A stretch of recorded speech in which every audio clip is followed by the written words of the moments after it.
mkurugenzi mtoe maelekezo yafuatayo.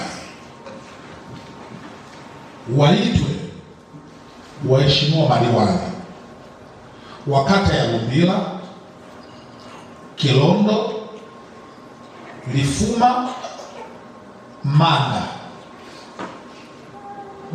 pamoja na Iwela. Kata hizi 5 tupate nao vikundi kimoja kimoja kutoka kwenye kila kata kwenye swala la ufugaji wa samaki.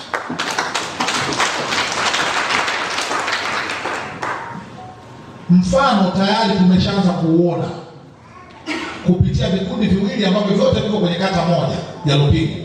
Si ndivyo bisio?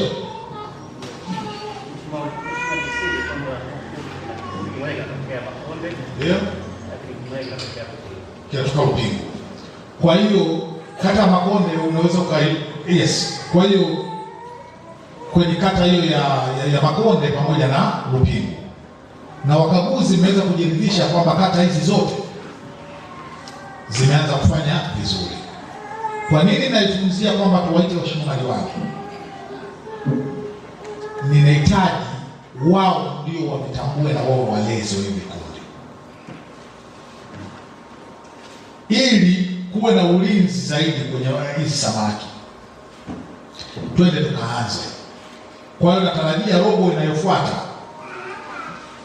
ambayo tutatoa hizi shilingi milioni 200 zilizobaki, tuwe na vikundi vya ufugaji wa samaki kutoka Lumbila, Kilondo, Lifuma, Iwela, Manda, vinufaike na mikopo